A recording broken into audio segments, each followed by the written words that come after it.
wabil khusus Ketua DKM Masjid Al-Ihsan Bapak Ustadz Haji Komarudin. Kita doakan mudah-mudahan beliau selalu diberikan kesehatan, diberikan panjang umur, sehingga bisa mensyiarkan nilai-nilai agama Islam khususnya di komplek Pas Pampres ini. Amin ya rabbal alamin. Hadir di tengah-tengah kita guru-guru kita yang terhormat Bapak Ustadz Mustafa, Bapak Ustadz Imam Ghazali, Bapak Ustadz Mujahid, Bapak Ustadz Baihaqi dan para asatidz lainnya, para ketua RT, Bapak RW, Bapak, Ibu-ibu, remaja, putra dan putri, dan juga anak-anak yang hadir pada peringatan Maulid Nabi Muhammad Sallallahu Alaihi Wasallam. Mudah-mudahan kumpulnya kita di tempat ini, hadirnya kita di tempat ini mendapat keberkahan dari Allah Subhanahu wa Ta'ala. Amin ya rabbal alamin. Alhamdulillah wa syukurillah, di sore hari yang berbahagia ini atas izin Allah Subhanahu wa Ta'ala kita bisa berkumpul untuk sama-sama memperingati maulidnya Nabi Muhammad Sallallahu Alaihi Wasallam. Di tengah-tengah kesibukan yang kita lakukan, di tengah-tengah aktivitas yang kita lakukan, kita masih mau hadir, kita masih mau kumpul sama-sama memperingati Maulid Nabi Muhammad Sallallahu Alaihi Wasallam. Harapan besar kita mudah-mudahan nanti di hari kiamat kita juga dikumpulkan bersama Nabi Muhammad Sallallahu Alaihi Wasallam. Amin ya rabbal alamin. Hadirin hadirat, bapak-bapak, ibu-ibu yang dimuliakan oleh Allah Subhanahu wa Ta'ala. Alhamdulillah wa syukurillah, maulid pada sore hari ini mungkin terlihat beda, baik karena kondisinya dan juga karena isinya. Biasanya mungkin tahun lalu maulid di Pas Pampres atau di Masjid Al-Ihsan belum ada penampilan dari anak-anak kecil. Itu yang bukan anaknya biasanya biasa aja. Tapi kalau yang nampil anaknya, yang nampil cucunya pasti difotoin, pasti dikamerain. Betul apa enggak? Ada anaknya yang nampil tadi? Ada bu anaknya? Ibu-ibu kelihatan saya apa kagak ini? Kelihatan. Ada yang anaknya tampil? Ada yang cucunya tampil? Senang apa kagak? Itu dia bisa jadi amal jariah, bisa nolong orang tuanya, bisa nolong keluarganya. Kalau nanti dia jadi anak soleh dan di hari kiamat bisa nolong orang tua dan keluarganya masuk surganya Allah Subhanahu wa Ta'ala. Amin ya rabbal alamin. Kan kayak anak-anak kecil begini kan polos, gak ngerti apa-apa. Kata dia sono ngaji, kata dia sekolah. Tapi bersyukur di lingkungan kita ada TPA, gurunya jelas, ilmunya jelas, semangatnya jelas, tinggal kita anterin. Memang dalam hadis Nabi kewajiban ngajarin Al-Quran bukan kewajiban Pak Ustadz Haji Komar, bukan kewajiban Pak Ustadz Asmawi, bukan kewajiban Ustadz. Kewajiban ngajarin Al-Quran adalah kewajiban orang tua. Ustadz orang tuanya sibuk kerja, orang tuanya nggak bisa ngajarin anak, maka anak dikirim ke TPA, dikirim ke guru. Boleh apa kagak? Boleh. Karena guru ngaji sibuk ngurusin anak bapak ibu, akhirnya dia nggak sempat nyari duit. Paham maksud saya? Ya sekali lagi ya. Urusan kalau yang urusan begini harus diborong ini. Kalau les bahasa Inggris, les kimia, les biola, les gitar, saya nggak perlu beginiin. Emang kenapa? Pendaftaran 3 juta juga dia bayar. Cuma kalau masalah ngaji Al-Quran, gocap sebulan aja kadang-kadang mahal banget ya. Kewajiban ngajarin anak, kewajiban ngajarin Al-Quran kepada anak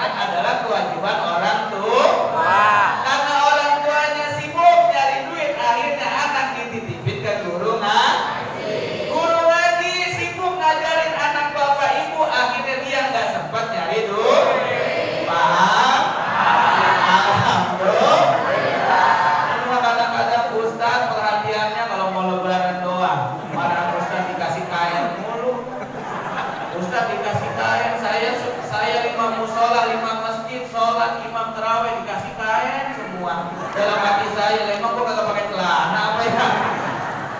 Kasih perhatian, Ustaz mah kagak bakalan minta. Cuma kadang-kadang yang diperhatiin Gojek mulu, Grab mulu yang diperhatiin. Ustaz perhatiin, kenapa? Gara-gara beliau, anak-anak kita alhamdulillah nanti 10, 20 tahun, 30 tahun yang akan datang, mereka akan yang menghidupkan Islam dan masjid kita. Amin ya robbal. Nggak usah pakai jauh-jauh sekarang Pak, nitipin anak buat ngaji Quran. Ustaz, saya pengen ngaji Al-Quran, saya pengen ngaji di mana? Di Australia, nggak usah. Ustaz, saya pengen anak ngaji Quran tiap sore, saya berangkatin ke Sukabumi, kagak usah. Emang apa? Di masjid udah ada, tinggal kita nganterin. Yang penting kalau anak udah bisa ngaji Quran, orang tuanya belum bisa ngaji Quran, orang tuanya juga ngaji. Betul apa enggak? Kadang-kadang anaknya ngaji, emaknya ngerumpi. Ada gak yang begitu? Ini mah di sana Pak, di rumput gitu. Tapi katanya sih ibu pas pampres juga katanya. Kadang-kadang anaknya ngaji, ibu-ibunya kadang-kadang ngerumpi, kadang-kadang ngomongin, ya Ustaz jam segini baru datang, habis Ustaznya diomongin sama dia. Ya Ustaz, temannya biji sama kain kagak cocok aman. Kadang-kadang ada aja di komentar. Gak boleh begitu. Anak udah bisa ngaji, orang tua nggak bisa ngaji, insya Allah belajar ngaji juga. Alhamdulillah di komplek pas pampres ini masjidnya berkah. Ada namanya kalau nggak salah sadesa kan? Ada sadesa. Tiap hari Minggu satu desa, satu hafiz Quran. Ini tempatnya di sini. Sepasir Gunung Selatan dari Jawa Barat. Itu Pak Ridwan Kamil ngirim satu orang hafiz Quran 30 juz. Ngirimnya satu kelurahan di Pasir Gunung Selatan, dijatuhin tempatnya itu di Masjid Al-Ikhsan. Setiap hari Minggu, bapak, ibu, anak yang mau hafal Al-Quran datang ke sini. Ustaz kok tahu? Emang rumah saya dulu pertamanya. Emang saya percaya dengan Pak Haji Komar, percaya dengan lingkungan sini, makanya saya kirim ke sini biar mudah-mudahan insya Allah orang-orang sini jadi orang penghafal Al-Quran semuanya. Amin. Amin ya robbal. Hadirin yang dimuliakan oleh Allah Subhanahu wa taala. Kita bicara maulidnya Nabi Muhammad SAW. Pas sekarang 12 Rabiul Awal, hari Kamis. Ini hari libur, tanggal merah luar biasa. Bapak ibu masih mau datang ke masjid meringati maulid. Biasanya kalau hari libur sore-sore ini enaknya apa ya? Ada main sepeda, ya kan? Ada yang olahraga, ada yang jogging. Ini sore-sore disuruh kumpul memperingati maulid Nabi Muhammad SAW. Saya mau tanya, yakin apa enggak ada pahalanya apa enggak? Ada pahalanya apa enggak? Berkah apa enggak? Mulia apa enggak? Itu harus kita yakini. Karena Sayyidina Umar bin Khattab radhiyallahu anhu mengatakan, man azzama maulidin Nabi Muhammad sallallahu alaihi wasallam. Siapa orang mengagungkan lahirnya Nabi Muhammad sallallahu alaihi wasallam, faqad ihya'ad-din, maka sesungguhnya dia telah menghidupkan agama. Alhamdulillah. Kan agama kelihatan ada di pas pampres. Kalau ada orang lewat di masjid ada apa itu? Ada maulid, wah hebat amat. Siapa itu yang proponin panitianya? Warga-warganya siapa yang datang? Agama Islamnya ada. Maka hari ini tanpa disengaja kita telah menghidupkan agama Islam. Mudah-mudahan agama Islam tetap jaya sampai dengan hari kiamat. Amin. Yang kedua kata Sayyidina Ali radhiyallahu anhu, man azzama maulidan Nabi Muhammad sallallahu alaihi wasallam. Siapa orang mengagungkan peringatan maulid Nabi Muhammad sallallahu alaihi wasallam, la yakhruju minad dunya illa biiman, tidak akan keluar dari dunia, tidak akan meninggal dunia kecuali dia dalam keadaan beriman atau meninggal dalam keadaan husnul khatimah. Amin ya rabbal. Makanya bersyukur nih kita sore-sore bisa kumpul. Banyak masjid, banyak musola yang pada kagak bikin maulid. Banyak masjid, banyak musola yang banyak pertimbangan tidak bikin maulid. Padahal bikin seturu-turu aja juga nggak apa-apa. Maulid mah kagak kudu begini banyak, 2 orang, 3 orang jadi. Kenapa? Sebagai ungkapan rasa cinta kepada Nabi Muhammad sallallahu alaihi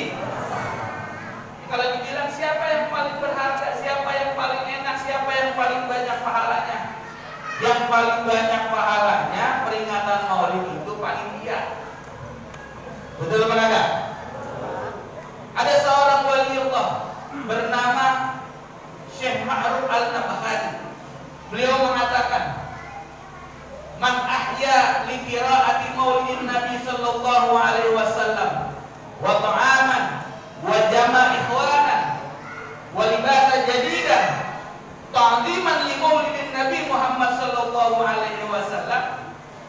Maka kata beliau, "Hasratullah ta'ala yaumal qiyamah ma'al anbiya wal mursalin." Siapa orang yang menghidupkan lahirnya Nabi Muhammad sallallahu alaihi wasallam dengan makanan. Kalau maulid memang syaratnya, rukunnya itu syaratnya harus ada makanan. Ada makanan dapat semuanya Ibu? Ya, saya bapak-bapak udah semua. Silakan makan aja nggak apa-apa. Yang penting punya saya yang letak aja ini yang di depan ya. Cuma jatahnya nggak ada sendiri-sendiri. Memang udah rapi, udah diplastikin. Berarti boleh dibawa pulang, ya kan? Ibu-ibu yang bawa tas, nggak usah pakai dibuka tasnya. Karena udah ada plastik, udah aman semuanya. Wajama ikhwanan, ada makanan, kumpulin keluarga, kumpulin tetangga, kumpulin saudara. Wajama ikhwanan, kumpulin. Pakai baju cakep, watajamulan, yaitu pakai wangi-wangian, bagus. Ta'ziman li maulidin Nabi, untuk menghormati kelahiran Nabi Muhammad sallallahu alaihi wasallam. Kata beliau apa? Nanti di hari kiamat akan dibangkitkan bersama para anbiya wal mursalin. Amin ya rabbal alamin. Siapa itu yang paling untung? Nomor satu yang paling untung itu panitia. Emang apa Ustaz? Ya dia yang paling capek. Kalau kita nggak datang yang berkat, justru pulang, selesai. Dan lagi saya datang diundang, pulang bawa berkat, selesai. Gitu. Ngepel-ngepelin, nggak bukan urusan saya itu mah ya, gitu. Nyapu-nyapuin bukan urusan saya. Urusan siapa? Panitia. Maka panitia paling banyak pahalanya. Cuma kalau jadi panitia kudu sabar. Bu, jadi panitia kudu sabar. Bapak jadi panitia kudu sabar. Ustaz, sabarnya gimana? Kadang-kadang nggak semua orang mau diajak. Saya pernah jadi panitia maulid waktu saya jadi ketua remaja masjid.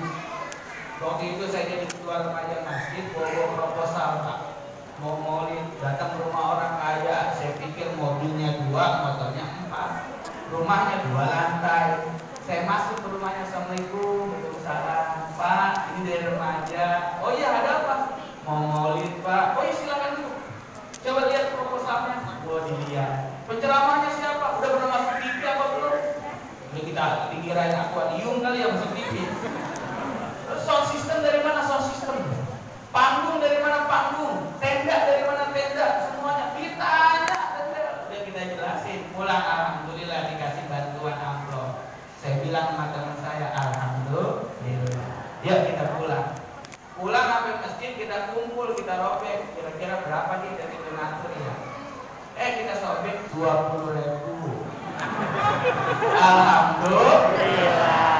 20.000 kita bilang sama teman, alhamdulillah udah 20.000. Ntar kita undang apa nggak maulid? Ya udah diundang lah. Emang apa? Warga kita datang maulid, suami, istri, anak 3.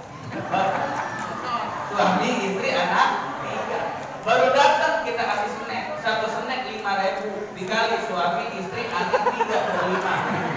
Panitia udah tekor berapa itu? Udah tekor kok? Gocek dari 5.000 panitia tekor.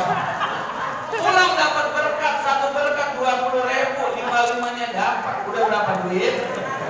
Akhirnya satu orang itu aja panitia udah rugi 105.000. Kata orang sini mah nggak ada ya?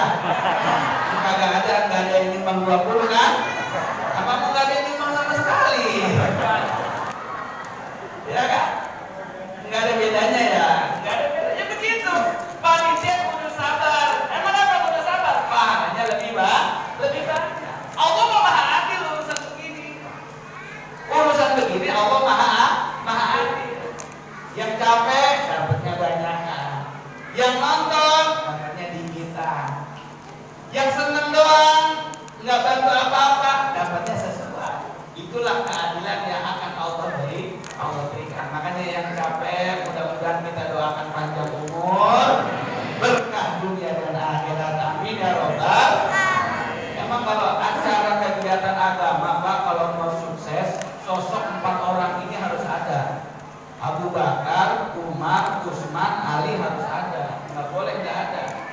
Sosok Abu Bakar siapa? Orang tua harus ada. Acara anak muda begini doang nih, bercanda urusannya. Udah ada bapak-bapaknya, betul apa enggak? Nah kalau dia mau bercanda kan enak. Gak enak ada bapak gua, gitu ya kan? Gak enak ada bapak gua, setengah aja. Tuh, gak enak. Makanya udah ada orang tua. Yang kedua, kudu ada sosok Umar bin Khattab. Siapa Umar bin Khattab? Orang yang berani. Siapa? Pejabat. Misalnya RW, RT, atau ketua DKM kalau sekarang mah gak ada. Panitia ngomong, Pak, kita mau bikin maulid, bikin. Ntar diomelin apa enggak Pak? Saya tanggung jawab. Loh, gitu kan enak. Ntar Pak kira-kira ada yang ngomel, ada yang larang? Enggak, saya tanggung jawab. Kudu ada sosok Umar bin Khattab. Yang ketiga, sosok Utsman bin Affan. Kalau bikin kegiatan harus ada. Siapa Utsman bin Affan? Orang kaya, dermawan. Bikin maulid, kudu ada. Nah kalau bikin maulid, Pak saya mau bikin maulid, ya saya bantu pakai doa. Datang lagi Pak, saya mau maulid ini, ya saya doain. Akhirnya apa? Peringatan maulid Nabi Muhammad SAW penuh dengan doa. Nah, kenapa kita pakai modal maulid? Bikin banner pakai modal apa enggak? Konsumsi pakai modal apa enggak? Berkat ustaz pakai modal apa enggak? Bikin jemaah pakai enggak pakai. Kudu ada sosok Utsman bin Affan. Yang ketiga, sosok Sayyidina Ali harus ada. Siapa? Anak muda yang buat ajak iji kalau kata orang Betawi mah, yang mudar mandir, yang geser sono, geser sini. Nah anak muda tuh ada tuh anak muda di belakang. Alhamdulillah. Memang beda-beda kondisi tempat duduk anak muda, ibu-ibu mau bawa bapak itu beda. Kalau ibu-ibu, saya ceramah, ada yang ngobrol, ibu-ibu nonong, ibu-ibu. Kalau anak remaja kelihatan semangat, dengerin, pulang apa yang disampaikan Ustaz? Nggak tahu. Beda kadang-kadang. Bapak-bapak beda lagi. Ustaz ceramah, khusyuk, pules dia. Tapi untung aja sore ini, kita kalau sore tidur mah kebangetan ya. Kadang-kadang tahlilan, la ilaha illallah, kayak di Muhammad mungkin la ilaha illallah, sampai nunduk, sampai tidur gitu. Kadang-kadang bapak gitu. Apalagi pakai masker sekarang, nggak ketahuan mana yang tidur, mana yang kagak baca, gitu ya. Yang penting mata melotot aja gitu. Nah, gitu. Tapi bukan lewat sini ya. Cuma nyari aman aja biar pulang saya boleh pulang ini teman-temannya. Gitu. Itu harus ada sosok. Sosok siapa? Sosok Sayyidina Ali bin Abi Thalib. Remaja penuh semangat. Ya, alhamdulillah remaja-remaja datang semuanya. Mudah-mudahan kita doakan beliau menjadi penerus-penerus Masjid Al-Ihsan. Amin. Amin ya Rabbal alamin. Hadirin yang dimuliakan oleh Allah Subhanahu wa taala. Kita bicara kelahiran Nabi Muhammad SAW. Siapa sih Nabi Muhammad? Apakah sama kita? Nabi Muhammad itu manusia. Tapi manusianya kita harus yakini beda sama kita. Basyarun lakal basyar. Beda sama seperti kita, enggak sama. Dari lahirnya Nabi Muhammad aja udah beda, Pak. Nabi Muhammad dilahirkan dalam rawi Ad-Diba dikatakan syahidan, syakiran, hamidan ka'annahu badrun fi zaman. Kalau kita anak bayi lahir yang keluar kepala itu apa kaki dulu biasanya? Ya, Bocah tahu aja lu udah beranak ini dia. Kepala dulu apa kaki dulu? Kepala ya. Kalau anak manusia biasa lahiran kepala duluan. Tapi Nabi Muhammad dilahirkan langsung dalam keadaan sujud, syahidan, syakiran, hamidan, dalam keadaan bersyukur dan mengucap alhamdulillahirabbil alamin. Ka'annahu badrun fi syams. Wajahnya itu bersinar seperti bulan dan membuat orang kaget. Kenapa? Bersinarnya wajah Nabi Muhammad beda kita. Dan keluarnya juga beda Nabi Muhammad. Kalau manusia biasa keluar dari ibu-ibu, dari kemaluannya. Tapi kalau Nabi Muhammad keluar dari perut sebelah kanan ibu. Karena Nabi Muhammad itu suci dan lahir langsung dalam keadaan khitan sunnah. Sudah disunah. Kalau kita kan anak-anak laki udah gedean dikit baru disunah. Tapi Nabi Muhammad lahir udah disunah. Kenapa? Allah mencegah biar gak ada yang sombong sama Nabi Muhammad. Kenapa? Kalau Nabi Muhammad disunati nama orang bisa sombong ntar orang. Ya Muhammad, gue yang nabi dia kecil. Gitu, makanya kagak dikasih sama Allah. Lahir langsung dalam keadaan sunnah. Dan bergembira alam jagat raya ini. Jangankan manusia, jin aja gembira Pak. Nabi Muhammad lahir, jin gembira. Kalau Nabi Adam diciptain, jin sama iblis protes. Tapi Nabi Muhammad lahir, jin senang. Ada seorang kolektor, ketika Nabi Muhammad mau lahir, kolektor kerjaannya, kalau kolektor kita kan ngumpulinnya perangko, ngumpulinnya keris, ngumpulinnya golok. Ini kolektor di Arab Saudi ngumpulinnya jin. Ada orang sini ngumpulin jin. Jin Pak, dikumpulin sama dia. Dikumpulin jin-jin. Ketika jin udah banyak dia ngomong, kalau lahir Nabi akhir zaman, kalau lahir Nabi yang penerang akhir zaman, engkau aku bebaskan semuanya. Engkau aku bebaskan. Lahirnya Nabi Muhammad SAW itu jin dibebaskan semuanya, maka jin ikut senang sebab lahirnya Nabi Muhammad SAW. Itulah Nabi Muhammad. Beda sama kita, jauh sama kita. Makanya Allah Subhanahu wa taala turunkan Nabi Muhammad, laqad kana lakum fi rasulillahi uswatun hasanah. Dari lahirnya Nabi sudah beda, dari perilakunya sudah beda, bisa jadi contoh, bisa jadi suri teladan untuk kehidupan kita sehari-hari. Mau apa di Nabi Muhammad? Ada. Ustaz, saya seorang ayah, bisakah ikut Nabi Muhammad? Bisa. Nabi Muhammad seorang ayah yang begitu sayang sama istrinya. Sampai-sampai istrinya mau tidur, Nabi Muhammad selalu mendoakan. Pernah Pak, kira-kira bini kita mau tidur, kita doain? Belum pernah ya? Ibu, saya mau tanya, mau tidur pernah gak ada suami yang doain? Hah? Maka aja mau jawab, ada laki dua di situ ya. Makanya Bu, kalau mau didoain laki, tidur jangan sembarangan. Kadang-kadang tidur sembarangan, tidur aja, tidur di mana baik, tidur depan TV jadi aja. Akhirnya sama anaknya dilangkah-langkahin, dibilang rokok tapi orang, dibilang sakit makannya banyak. Tidur tempat yang benar, tidur di kamar. Insya Allah suami bakal doain. Minimal ya suami lihat, ya Allah istri kecapean ini ngurusin saya, masak, ngurusin anak. Mudah-mudahan istri saya menjadi istri yang soleha, dipanjangkan umurnya. Amin ya Rabbal. Ada kira-kira laki yang begitu? Saya aja kagak begitu Pak. Tidur aja kita udah ngantuk. Tapi kalau mau suami yang soleh, ikuti Nabi Muhammad. Nabi Muhammad sayang sama istrinya. Kalau mau keluarga sakinah mawaddah warahmah, ikuti Nabi Muhammad. Suami sayang sama istri, istri taat sama suami. Selesai. Istri maunya apa Pak? Dingertiin. Suami maunya apa Bu? Ditaatin. Selesai. Makanya Bapak walaupun yang nyari ini harus ngertiin suami istri. Harus pengertian sama istri. Istri beliin baju, Bapak biasa pakai ukuran SL, dibeliin baju sama istri ukuran M. Kan ngetat banget. Pakai.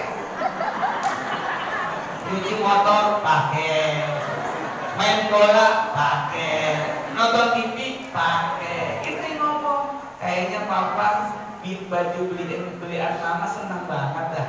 Dipakai mulu tiap hari, cuci motor dipakai, olahraga dipakai, tidur dipakai. Mama jadi bangga sama Papa. Tuh, kata bapaknya dalam hati, gua pakai terus biar cepet robek. Gua pakai terus biar cepet robek. Itu kan namanya menghargai suami, menghargai istri. Istri kudu taat sama suami. Mentang-mentang suaminya pendiam, bini jangan ngomel mulu. Ada yang bini tukang ngomel di sini Pak? Oh, banyak kata bapak-bapaknya. Kadang-kadang Senin ngomel, Selasa ngomel, Rebo ngomel. Akhirnya lakinya, wah lu kalau ngomel lagi hari Kamis gue ceburin sumur. Hari Kamis pulang Maulid masih ngomel juga, ceburin ke sumur. Dalam hati alhamdulillah malam ini gue tidur tenang. Emang apa? Bini gue udah cemplungin ke sumur. Pagi-pagi pas mau sholat subuh, lakinya kaget. Di atas sumur ada kongkong tua, rambut putih panjang, jenggot panjang. Ditanya sama lakinya, kakek siapa? Kok ada di atas sumur saya? Iya, gua penunggu sumur bawah. Lah ngapa kakek ke atas? Di bawah ada bini lu, gua nggak kuat. Kata setan dari nggak kuat kalau bini cerewet. Emang bukan istri sini ya, bukan bini sini ya. Bini sono pokoknya. Bini sono. Cuma katanya bini sini juga nggak jauh beda ya. Tapi kalau ibu taat sama suami, hargai suami, insya Allah ibu akan masuk surga dari pintu manapun. Amin ya Rabbal. Ustaz emang benar Nabi yang ngomong. Kata Nabi, perempuan, sallu khamsakum, salat 5 waktu, wasumu syahrakum, puasa di bulan suci Ramadan, dan jaga kemaluan kehormatan kalian. Dan yang keempat, taat sama suami kalian, bi aibatin kana yadkhulul jannah. Mau pintu dari mana kau masuk? Kalau taat sama suami, mau pintu dari mana masuk terserah. Insya Allah mudah-mudahan keluarganya sakinah mawaddah warahmah. Amin. Yang istrinya masih cerewet, mudah-mudahan habis dari maulid jadi baik. Amin. Yang suaminya pelit, mudah-mudahan pulang dari maulid suaminya baik. Amin. Kenceng amat itu aminnya ya. Emang ada tuh yang suaminya masih pelit? Kadang-kadang ada pak suami yang baik sama bini orang, pelit sama bini sendiri. Enggak, bukan bapak-bapak sini ya. Orang sono kadang-kadang sama bini sendiri pelit banget, sama bini orang baik. Ustaz siapa orangnya? Itu tukang ngawel. Bini siapa yang disawel? Lebih bini orang. Baik banget. Sekiranya nyawel cepet. Dan bininya mau beli capek dikasih 2.000. Kalau mau Ustaz dan Ustaz melarang joget, saya nggak melarang joget. Kalau mau joget silakan. Joget sama istri. Tutup kamar kunci, nyalain radio, joget berdua sama istri. Tepuk pantat kanannya, kasih cepet. Tepuk pantat kiri, kasih cepet. 200. 5 kali tepukan berapa? Gopek. Mau gak tuh gitu? Ya mau, katanya macam duitan. Joget gitu. Ya kan? Insya Allah kalau kita ngikutin Nabi Muhammad, keluarga kita sakinah mawaddah warahmah. Amin ya Rabbal. Ustaz, saya seorang anak, bisa deh saya jadi anak ngikutin Nabi Muhammad. Ini anak muda, dengerin. Nabi Muhammad adalah sosok Nabi yang begitu hormat sama orang tua. Jangan mentang-mentang kita sekolah di negeri, jangan mentang-mentang kita kuliah S1, S2, kita nggak hormatin orang tua kita. Walaupun orang tua kita sekolahnya cuma sampai SMA, kita sampai S1, S2, tapi lebih hebat dari dia. Nggak ada sejarahnya seorang anak itu lebih hebat daripada orang tua. Siapa dia? Mau dia presiden, mau dia wali kota, mau dia gubernur, yang hebat bapak emaknya. Emang kenapa? Bisa ngelahirin anak presiden. Presiden belum tentu ngelahirin anak presiden. Wali kota, hebatan bapak emaknya. Bisa ngelahirin anak wali kota, tapi wali kota belum tentu bisa ngelahirin anak wali kota. Makanya yang anak muda nih, jangan pernah ngelawan sama orang tua. Kalau nggak bisa bahagiain, jangan bikin sedih. Kalau nggak bisa bikin senyum, jangan bikin dia nangis. Insya Allah hidup kita berkah dunia dan akhirat. Amin. Orang tua sakit, jengukin. Walaupun kita udah berkeluarga, tanya, sakit pak? Sakit. Ini kadang-kadang jengukin orang tua aja kagak mau. Ini pesan saya buat anak muda. Orang tua sakit, jengukin, tanya. Bapak sakit? Iya. Sakit apa pak? Meriang. Apa yang dirasa pak? Nggak ngerasain apa-apa. Nah katanya bapak meriang, udah kagak bawa apa-apa. Gitu ya. Kalau lu mau mangga kan juga rasa apa manis, ya kan? Apa asam? Gitu. Bawa kasih orang tua. Tuh orang tua. Karena orang tua, walaupun dia rugi, orang tua nggak pernah yang namanya nyesel. Orang tua walaupun rugi, dia nggak pernah yang namanya marah. Ustaz, emang ada orang tua rugi nggak marah? Itu kalau lebaran orang tua pasti rugi sama anaknya, tapi nggak pernah marah. Sore-sore ini begini nih, biasanya anak kan ke rumah orang tua bawa nantang sama daging 3 potong, nasi sama kentang biasanya. Dan assalamualaikum, waalaikumsalam. Pak, ini istri bikin semur daging, iya 3 potong. Habis isya, anak, istri, suami, istri, anak 3 ikut apa namanya karnaval, ikut takbiran. Pulang ke rumah orang tua, ditanya sama orang tua, dari mana lu? Dari masjid mak. Udah makan? Belum. Ayo makan apa? Bini lu udah? Belum. Anak lu udah? Belum. Suami, istri, anak 3. Makan. Habis asar bawa daging 3, malam datang berlima makan, emak udah rugi berapa? 2. Besok habis Idul Fitri, sholat Idul Fitri, nangis-nangis depan orang tua. Ma, maafin saya, Ma. Iya. Kata emaknya, udah makan belum? Belum, Ma. Ajak bini lu sama anak lu makan. Makan lagi berlima. Udah rugi berapa? 7. Siang belum pulang juga, masih makan di situ. Berlima lagi. Emak rugi berapa? 12. Malam mau pulang, apa kata orang tua? Jangan pulang dulu, sholat isya dulu. Habis sholat isya lu makan, baru pulang. Sampai rumah lu tinggal tidur. Makan lagi berlima. Rugi berapa orang tua? 17. Sore bawanya berapa? 3. Makan berapa? 7. Emak marah apa enggak? Orang tua marah apa enggak? Yang ada orang tua senang. Kenapa? Anak datang ke rumah orang tua. Makanya ada peribahasa mengatakan, kasih sayang orang tua kepada anak sepanjang masa, kasih sayang anak ke orang tua sepanjang galah. Jangan buat orang tua main dorong-dorongan, lu aja. Dan lu yang enakan, lu. Akhirnya apa? Semuanya kagak. Makanya kalau kita mau belajar akhlak, ambil dari Nabi Muhammad yang begitu sayang, yang begitu hormat kepada orang tua. Amin ya Rabbal. Maka suksesnya Maulid ini yang diperingati hari ini bukan karena penceramahnya datang, bukan karena jamaahnya banyak, bukan karena kagak hujan. Kemudian ini kita kagak hujan sore-sore ya. Biasanya hujan mulu. Orang udah habis asar, mendingan udah sampai rumah udah pasti hujan. Ketiga hari ini saya mau main layangan kagak bisa ini karena hujan mulu ini kemana-mana. Suksesnya Maulid ini bukan karena jamaahnya sampai keluar, bukan. Tapi suksesnya Maulid dengan peringatan Maulid ada perubahan buat warga pas pampres. Ada perubahan buat orang-orang sekeliling Masjid Al-Ihsan. Minimal apa? Yang pertama, yang jarak ke masjid mudah-mudahan dia rajin ke masjid. Alhamdulillah. Ke masjid. Bapak-bapak datang ke masjid. Kenapa bapak-bapak datang ke masjid? Karena yang namanya laki soleh itu sholatnya di masjid. Perempuan soleha sholatnya di rumah. Boleh sholat di masjid kalau nggak ada fitnah. Bapak-bapak soleh sholatnya di masjid.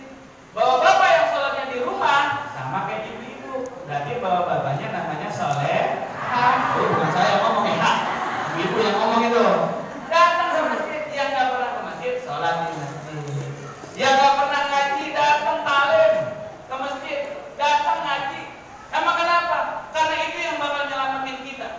Kita nggak bakal kenal Nabi Muhammad kalau kita nggak pernah datang ngaji. Kita nggak tahu sholat kita benar apa salah kalau kita nggak pernah datang ngaji.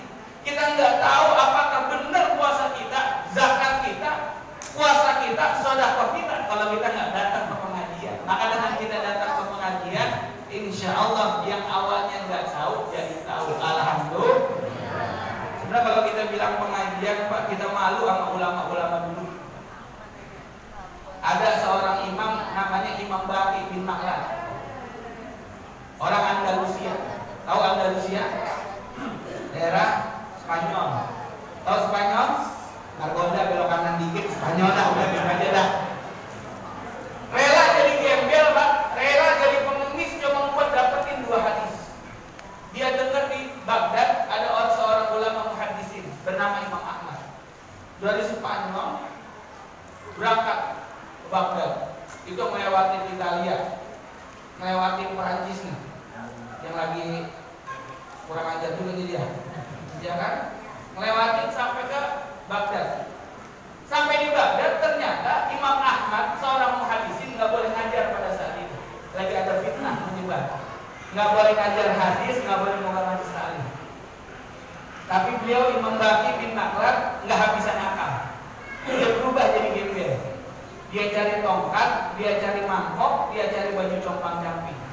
Karena kalau ke rumah Imam Ahmad ngetok pintu, apa kata Imam Ahmad? Ngaji libur. Ngaji libur. Kita kalau dengar ngaji libur senang apa kagak? Lo kenceng amat bocah. Ngaji libur senang. Kata Imam Ahmad, maaf, ngaji libur taklim nggak buka. Setiap orang datang ke rumah Imam Ahmad bin Hanbal ngaji libur, majlis taklim nggak buka.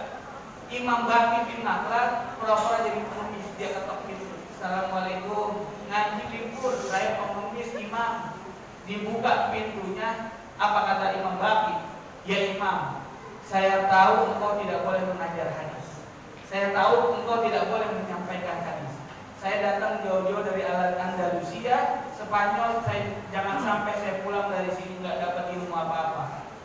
Aku relakan diriku menjadi seorang gembel, akan duduk setiap pagi di bawah jendelamu. Aku akan dengarkan engkau membacakan satu buah hadis. Setiap hari Imam Baqi datang ngesot dari kontrakannya ke rumahnya Imam Ahmad bin Hanbal, nyender di bawah jendela. Imam Ahmad bin Hanbal dari balik jendela bacain satu buah hadis, dicatat oleh Imam Baqi. Sampai segitunya mau dapat ilmu sampai jadi gembel. Kenapa? Karena sulitnya pada saat itu. Kira-kira sekarang ada gak mau ngaji jadi gembel dulu? Nggak ada ya. Makanya kita malu. Kita malu kalau kesamping juga nggak rajin ngaji. Kenapa? Malu dengan Imam Baqi rela menjadikan dirinya seorang pengemis agar dia dapat jadi ilmu, agar mendapatkan ilmu. Yang kedua, perubahan apa yang ada di sini? Mudah-mudahan perubahan yang ada di sini, keluarga di sini, di kampung ini, di kompleks ini mudah-mudahan makin kompak. Amin ya Rabbal alamin. Ini kan ketahuan dengan adanya maulid kelihatan makin kompak. Karena maulid ini bukan kekompakan juga, tapi kumpulnya kita begini dilihat sama Allah Subhanahu wa taala. Dosa-dosa kita diampuni semuanya. Amin. Karena kata Nabi la anta huwa fata'allama baban minal ilmi khairun min an tusalliya mi'ata rakaat. Siapa orang duduk di majelis ilmu, dia perumpamannya lebih baik daripada salat sunnah 100 rakaat. Pernah orang sini salat sunnah 100 rakaat? Kalau tarawih aja malah ngeker dulu. Imam siapa imam? Ya lama.